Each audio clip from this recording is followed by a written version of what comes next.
Just a quick note before going further that this episode contains discussion around pregnancy loss and stillbirth. If that's something that feels triggering to you, please take care while listening.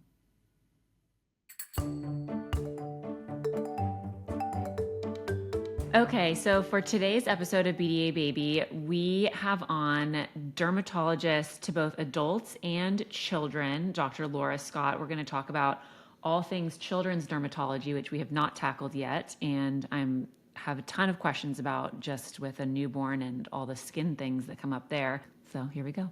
You are somebody who covers not only adult skincare concerns, but also pediatric skincare, which is such a unique space that I have not talked to anybody about.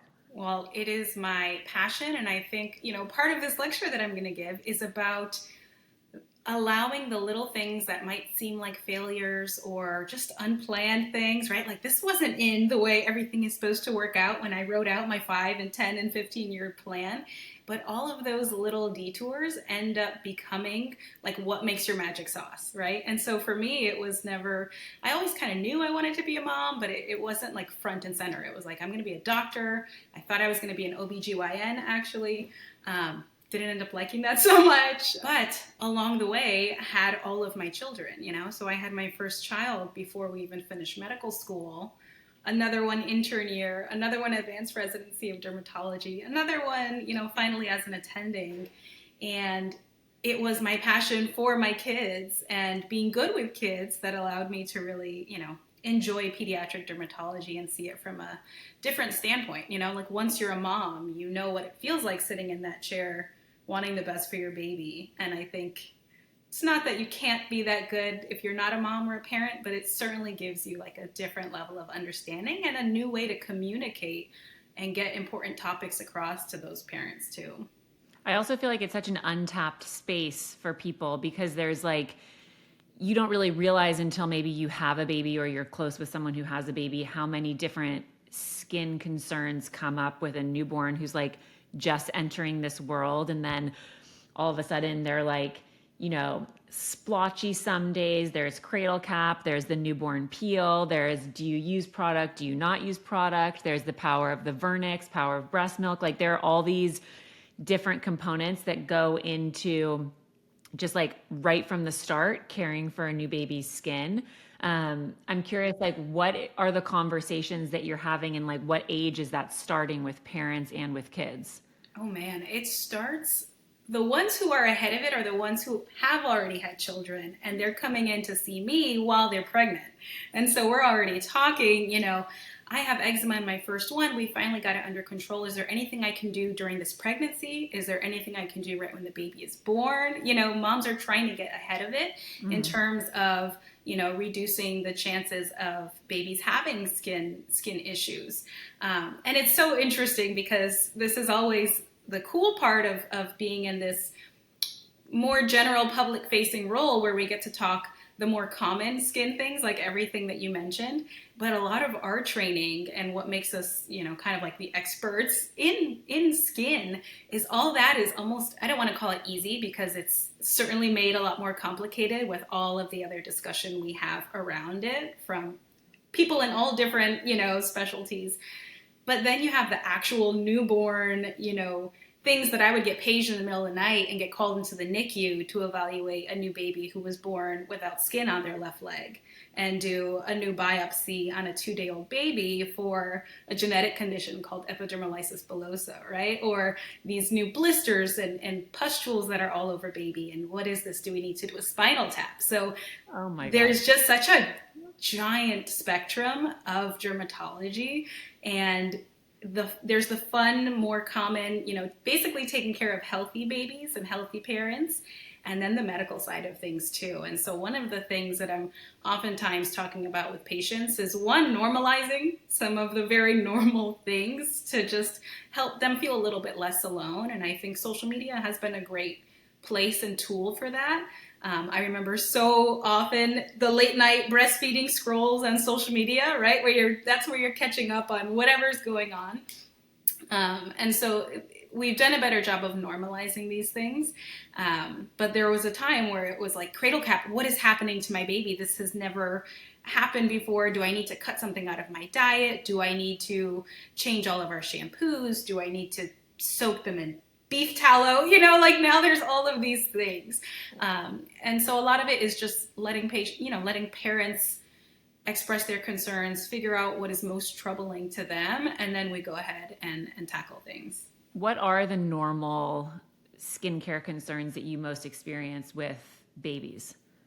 I would say the most common probably is seborrheic dermatitis, which usually in babies expresses as cradle cap, but they can get rashes in other areas of the body due to that as well.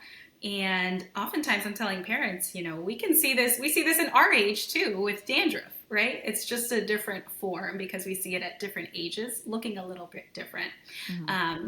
Eczema and just skin sensitivity in general pops up at this age as well, especially if the babies have any issues with reflux or just, how babies get into that drooly stage and now they've got rashes all under their neck or in their skin folds. I feel like that's a very common one where we're talking about irritant dermatitis. And then dry skin in general and, deciding whether or not we actually diagnose that as eczema versus just skin sensitivity, because it's important to remember that babies, up until 3 months and sometimes even 6-12 months are still developing all of their skin layers. What about as you get older? You have toddlers and you have elementary school kids. Are there kind of do's and don'ts that you tell parents that are kind of just general do's and don'ts to be implementing into your kids' routines and being mindful as a parent when it comes to skincare?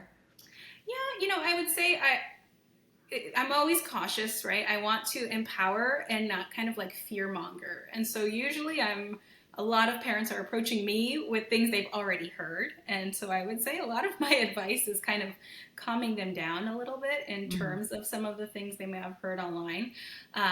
But one of the more generic things we do, we talk about using sensitive skin friendly skin products, right? So trying to avoid heavily fragranced or quite honestly any fragranced product when it comes to bath time, right? Like kids don't actually have to be bathed every single day. It's okay if it's a part of your bedtime routine, but they don't truly need to be scrubbed with soap and suds every night. That actually is starting to attack their developing skin barrier. So that's one of the certainly a generic thing that I share for a lot of parents and kids. And then we're talking about those like safe hygiene practices. So what does it look like? What should I be using? And we're oftentimes looking for things that are fragrance free, that aren't going to be too stripping, that add a little bit hydration instead. And then normalizing the fact that some kids need just a little bit of lotion after you take a bath or a shower. That's a lot of parents come in and they're like, but I never needed lotion. And you're like, well, you got lucky. But lotion is not we use it sometimes as medication, but it's not a bad thing to need to put a little bit of lotion on. And you'd be amazed what kinds of conditions and itching and things like that we can prevent with just those two simple things. It's so interesting how like the bath time routine and even the after bath routine for me and my kids is like such an enjoyable routine that like, putting on the lotions, putting on the oils, that it makes it such like a fun thing to do with your children. Obviously not every single night. You don't need to like, beat yourself up if you don't have this like really great experience with bath time, because sometimes there's pushback with it. When you're talking about products with kids, that's a really big, especially with the whole, overwhelm of everything on social media and just on the internet in general, is the amount of products and then what's in the products. Is that a big conversation that you're having with parents? Always. And it's, again, parent initiated. And a lot of it, I let them do the driving and I kind of give the guidance, but they drive the appointments, I like to say. And it's so overwhelming. Even myself, each pregnancy, and this is one of the reasons I ended up starting to develop my own skincare line, but each pregnancy, it's like, oh my gosh, what's out here now? What's the latest? What are we hearing? What am I not allowed to use? What is okay to use? There's a lot of noise around it, quite honestly, and not all of it is accurate. I think, I spoke to the benefits of social media in helping people, especially new moms and postpartum moms, feel less lonely. But on the flip side, so much of social media, and not because of how we use it, but because of the algorithms and how things are built, it's made to be like this clickbaity, little sound bites that get people to just click and engage versus actually sharing nuanced opinions and nuanced, everything is a little bit gray actually. And so, yeah, it's hard to parse out, but we spend a lot of our visits talking about that. And I think one of the biggest misconceptions in all of the space, not just babies, is always the idea that natural is safer, right? And I get a lot of pushback from that on both sides. I have some patients who are purely, they just want medical treatments. And I'm like, this doesn't need a prescription, just put on this lotion, it'll be totally fine. And then we have our patients, who want all natural everything. And I have to remind them, well, arsenic is natural. And even some of the essential oils, I think I work with a lot of cosmetic chemists who always make me feel a little bit better because I'm like, am I crazy that all of these natural companies and the clean companies still keep adding lavender oil and essential tea tree oil to products? And those are endocrine disruptors, and yes, the phthalates other things are endocrine disruptors too, but these are actual chemicals that are endocrine disruptors, and we have data.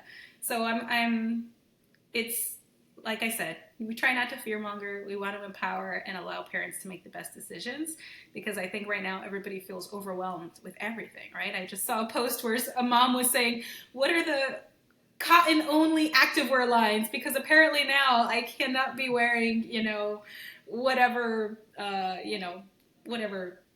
garment it was that's in most of our leggings and things like that. Yeah. Like, this is the latest bad thing. So it's overwhelming, but again, it's trying to share it in a way that feels empowering and allows them to make better decisions, for their family. Is there something for parents starting at a young age that you tell them to be mindful of when it comes to the conversation around endocrine disruptors, hormone disruptors with children? It seems like that's a big conversation that happens, especially with young girls and starting skincare. And there's, this huge craze of skincare, Sephora starting and getting the attention of girls at a very young age, which I'm sure you see all the time. But are there kind of like really important call outs or things when it comes to ingredients in products that you tell parents to be mindful of? One, it's just educating which ingredients are just straight up no, because you're going to destroy their skin in the near immediate, right? So that's strong retinols if they don't suffer from acne or something else that's showing me that they already have an overproduction of oil. But if their skin is normal, right, they don't need a retinol. They don't need, certainly not hydroquinone, which thankfully has been pulled off of the shelves for most over-the-counter products now. They don't need a strong glycolic acid, and certainly not a triple acid exfoliating milk thing, and so it's those things. And then it's still trying to counsel about the fragrances and kind of things that may be endocrine disruptors. I think that that's such an awesome way to go about it, because there is so much fear mongering when it comes to just products in general, no matter if you have children or not, but then also the role of being a parent and choosing what comes into your household or choosing what your kids are exposed to is also so important. As they get older, it's also about picking your battles, right? Like, I have an 11-year-old, and there's certain things where it's like, this is just not going to be worth it today. And it's you have to pick and choose what you're going to allow.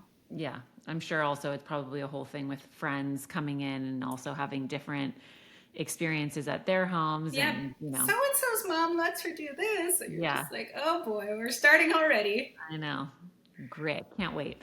I want to talk about your skincare line, because not only do I want to know how you manage to do that with all the children that you have and your practice that you have, but also just I find the whole thing so fascinating that you created your own skincare, have success in it, and managed to do that so successfully. So let's just go to how and why you decided to do that.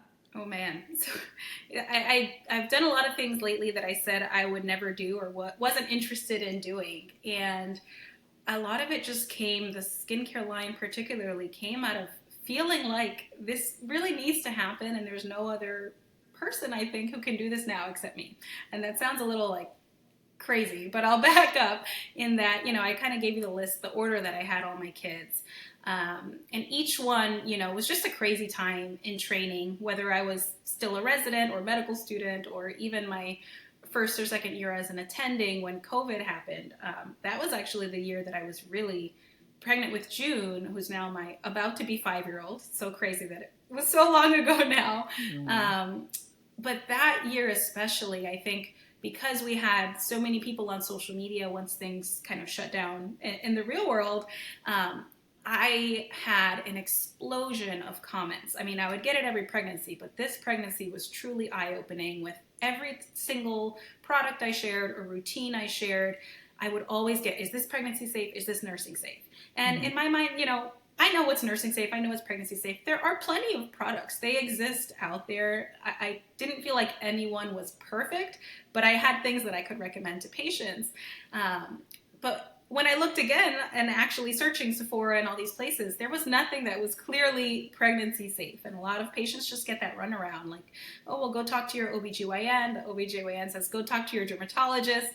And then eventually they say, you know what, don't worry about it. It's only 9 months and then you can go back to whatever. So just don't do, and a lot of women ended up doing that, just not using anything because they didn't know what was safe and they couldn't get a clear answer.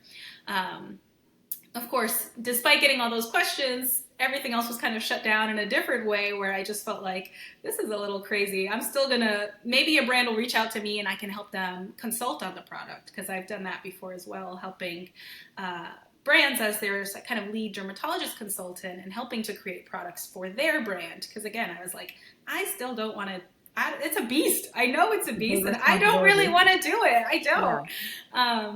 And my last pregnancy, which was in 2022, we had just moved across the country. So previously I was in Miami. My husband's a doctor too, and he's one of those annoying ones who goes and does all these bajillion fellowships. So he did just so much extra training. So finally, 2022, he was ready for his first real job. And San Diego recruited him to lead their ocular oncology division, which was awesome honor. And I was like, I can do dermatology anywhere. Let's do it. And then we got pregnant, and my youngest at the time, June, was on all the wait lists for daycare. We couldn't get her into any daycare, which I should have known in advance. But I was kind of forced to be a stay-at-home mom during that time, which I had never really had the chance to press pause. I think even if I think a lot of us in medicine always say, once I'm an attending, we can slow down. But you always realize once you start working, it's really actually hard to slow down without feeling like people are going to judge you, or without actually having the repercussions from your job or from your work environment for taking that pause. And so I was kind of forced to pause. And then when I got pregnant, again, those questions started coming in. Is this pregnancy safe? What can I use for this? Why doesn't the anesthesia give me, show me what I can use? And I said, you know what? Now I still can't believe years later that something still doesn't exist. Maybe it's a liability thing that companies are afraid to create this. I don't know what it is, but this is just not fair. Like we deserve something that we can use, that works well, that's safe to use, that patients can use, or parents, moms can use while they're pregnant, while they're trying to conceive, while they're breastfeeding, and even postpartum. Because I don't know if you experience this, but I feel like every postpartum experience, my skin like freaked out. I was like, I knew you could actually use retinol while you're breastfeeding, but my skin could never tolerate retinol again while I was breastfeeding. It wasn't until I had weaned that my skin was like kind of okay with retinol again. So. Wow. Picture crazies like us who are like having between being pregnant, nursing, and then trying to conceive. I mean, like for me, it was like 10 years of my life that I was in that stage. And so I reached out with my management company, trying to look for like some connections, if we knew any connections that we can just make it happen, and was able to meet with a whole bunch of different manufacturing companies. I knew exactly what I wanted, and so I was a little bit, maybe not the easiest to work with. I think they're used to working with more kind of like influencer type startups, which is okay. Like I'm okay if you want to put me in the influencer category, but I'm more in like the doctor category where I'm like, look, I don't need you to tell me what I need in this product. This is what we're going to put in it. Can you make it or not? This is the texture I want. And thankfully we found incredible cosmetic chemists, incredible team to help us, really build our first hero, which is the Mandelic Night Serum. And the feedback on that has just been phenomenal. I kind of skipped past a really important part, which is really, I think, what actually got me to the finish line was when I almost quit. So my last pregnancy, that 5th pregnancy in 2022, I ended up delivering my daughter stillborn. So at, nearly 30 weeks, I was like, something is not, I know it's a crazy week, but she's normally kicking up a storm by nighttime. When I'm finally slowing down in bed, this is usually her time to be active. And I was like, I don't know, but it's also been crazy, and I stayed up a little bit later, so maybe she's already asleep. I missed my window. Maybe I wasn't paying attention. And I remember the next morning waking up and being like, no, this is still not right. I'm going in. And my husband was out of town at a conference, but I was like, hey, can we make it work? Can you get somebody here? Because I need to go to OB triage. And we did. We went, and there was no heartbeat. And I remember just being like, okay, this is, crushing. And also, how can I talk to manufacturers? How can I even show up again on these meetings for this pregnancy skincare line? No longer pregnant, without a baby, and still, bleeding from this horrible, people don't tell you have a stillbirth. And your milk comes in and you still bleed just like your postpartum, all of those things. And I remember just being like, I think maybe it's just a sign that we're not supposed to do it, maybe just don't do it. Just give it up. And my husband was like, are you crazy? If anything, you need to do it. And you're gonna make our daughter proud. And we had already named her. Her name was Kaya. And, I was like, you know what? You are so freaking right. I'm glad I married you, because you do sometimes knock some sense into me. And you're right. We're going to do this. And that actually, we hadn't had a name yet for the skincare line. I was very indecisive in terms of what we were going to name it. But I was known, even for my first baby, I would always have an initial necklace for, basically my daughter. So each postpartum, I would have a new initial necklace. And so probably a month or so after I had kind of debuted my new necklace, I remember posting it on Instagram stories and just kind of putting the heart around the K. And I had so many of our community on Instagram message me right away being like, oh my God, it spells courage. How special that it spells courage. Mm-hmm. I remember being like, oh my God, I did not do that on purpose, but you're so right. And let's call this KOREJ, after. So it's literally named after all of my daughter's initials, KOREJ. Wow. And it's awesome because, again, that's the whole founder story. It was meant to be pregnancy safe, all of those things. It turns out, I would say the pregnant ladies are probably a small fraction of who is actually using it. There's just a lot of people who, for some reason, can't tolerate retinol or don't really want to kind of push through what we call the retinoid uglies when you flake and all those other things, who have just continued repurchasing our product. So it's really exciting. It's really moving.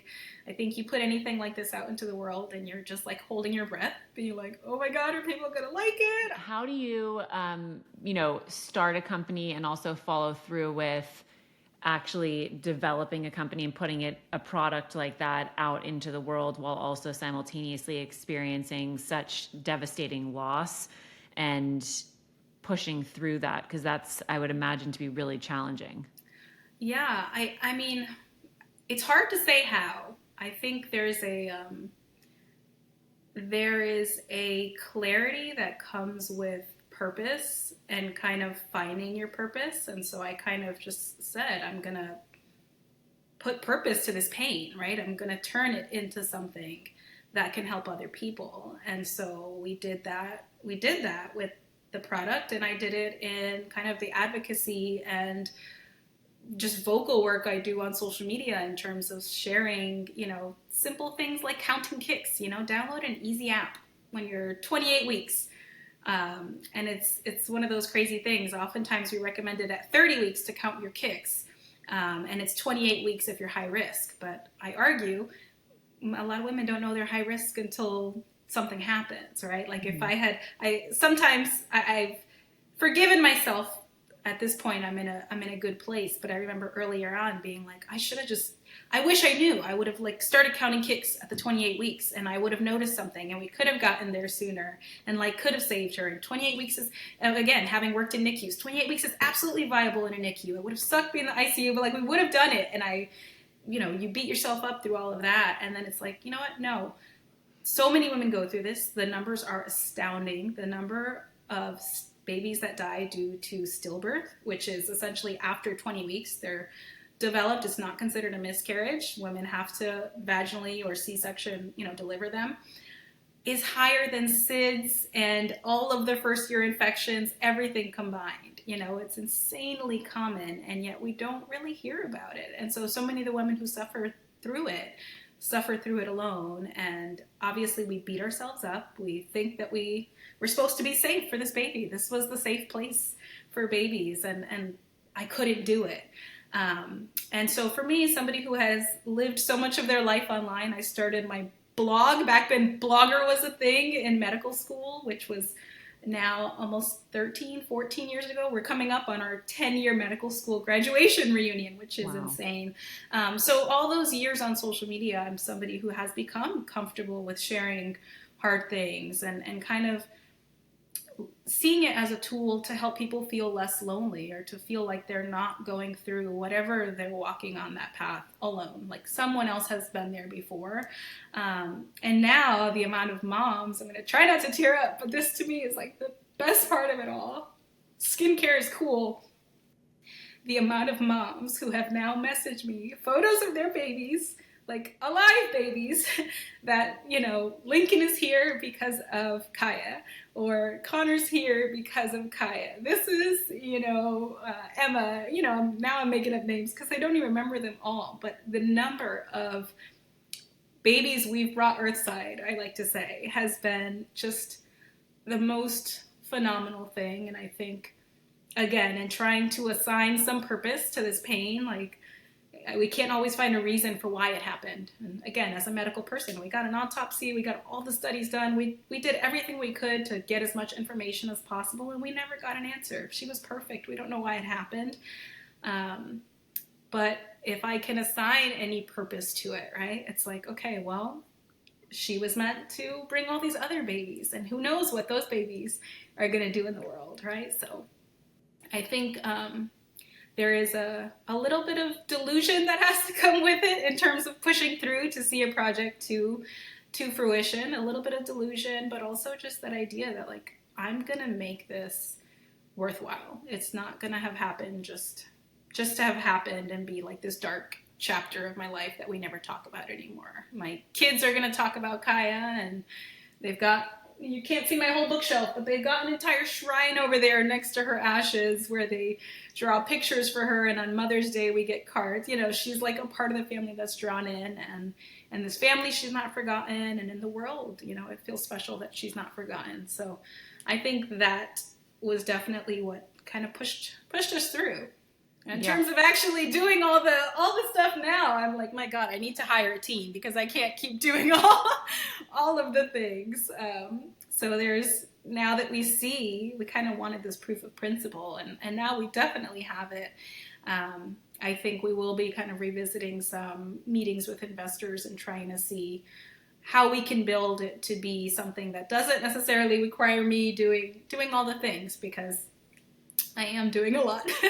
Yeah, no, I'm sure. And I mean, just being able to do all that you're doing while still doing it in, and processing your own grief and your own just day-to-day life, and doing that through the name KOREJ of your skincare, but then also knowing that you have so much courage to be able to, put such positive energy into the world, and also skincare wisdom that you're doing out of passion as well. But to be able to do all of that with the, intention of just doing so much good beyond just taking care of your skin, I think is really incredible and so admirable. So I hope that that's something that you often pause and reflect on in your craziness of your hectic, successful schedule, because it is such a I mean, you know, that could stall a lot of people. And I think for you, it propelled you forward. And it seems like it's such a big part of, you know, your daughter is such a big part of everything that you do when it comes to, you know, not only professionally, but just your spirit and your mind and the energy you put out there. So that's amazing. Thank you. Well done. Thank you for making time in your crazy schedule to talk with us and also just share your journey and your experience and the positive energy that you're putting out there. You can feel and sense through this conversation. So thank you. Oh, thank you so much. It was so great being on.